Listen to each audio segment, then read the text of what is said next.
ini berjudul Syahrul Yassin Limpo sampai Kaisang Pangarep dan Gibran Rakabuming Raka.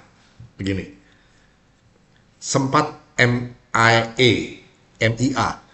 Missing in Action, sebentar, tiba-tiba diberitakan SYL atau Syahrul Yassin Limpo sudah tiba di Bandara Soekarno-Hatta. Menko Polhukam bilang dia sudah TSK, tersangka pada waktu itu. Tapi belum juga ditangkap ya. Sempat berapa lama kan? Kenapa molor dari jadwal kepulangan semula? Prostatnya kambuh, stres. Jadi berobat dulu di Eropa.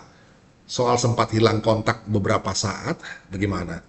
Ya nggak gimana-gimana katanya. Pokoknya sudah kembali. Ya sudah.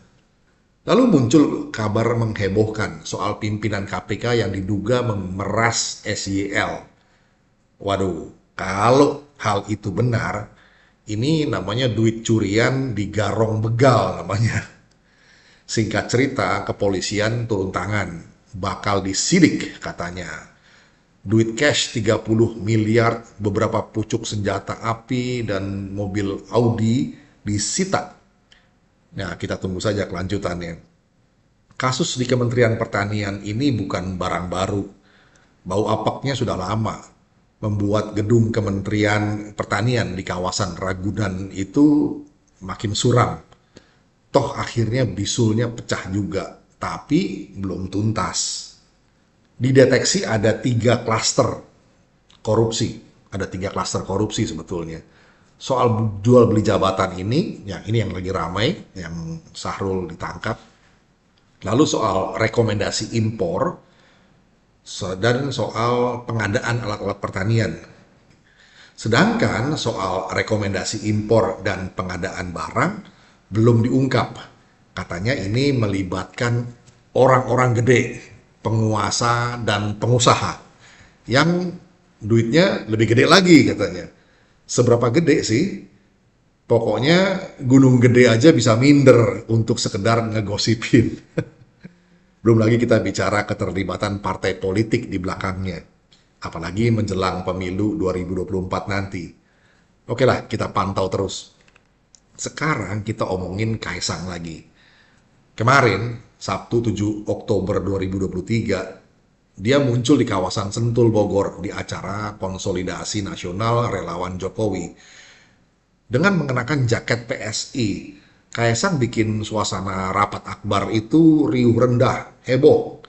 Ini konsolidasi nasional relawannya Pak Jokowi yang namanya Alap-Alap Jokowi.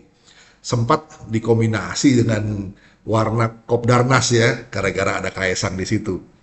Kaisang didampingi Erina Gudono, istri tercintanya, dan mereka berdua sempat berselfie ria dengan para peserta yang berasal dari berbagai penjuru Nusantara.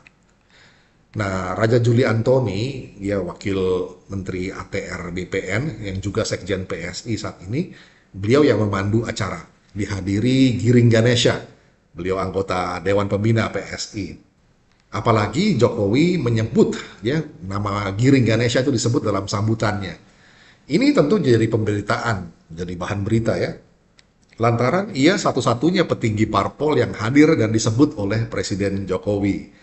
Semiotikanya, biarlah ahli komunikasi saja yang membahas.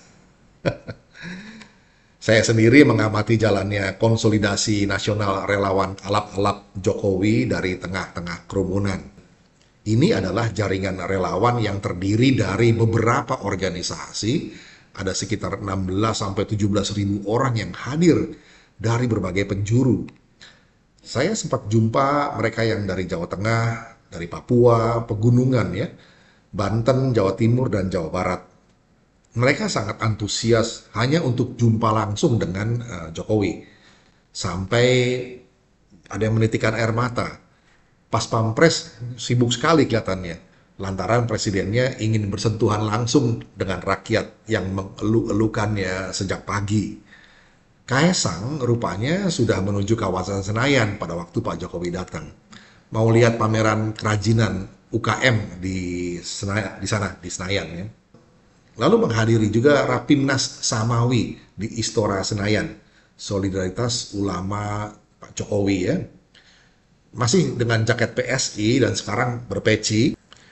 Kaisang benar-benar gaspol dalam kerja politiknya sebagai Ketua Umum Partai Solidaritas Indonesia, melakukan konsolidasi politik kemana-mana. Tapi yang menarik dalam pertemuan Solidaritas Ulama Muda Jokowi Samawi ini, ada nama Gibran Rakabuming Raka, kakaknya Kaisang, disebut-sebut. Dia oleh Samawi ini diusulkan untuk jadi cawapresnya Pak Prabowo Subianto.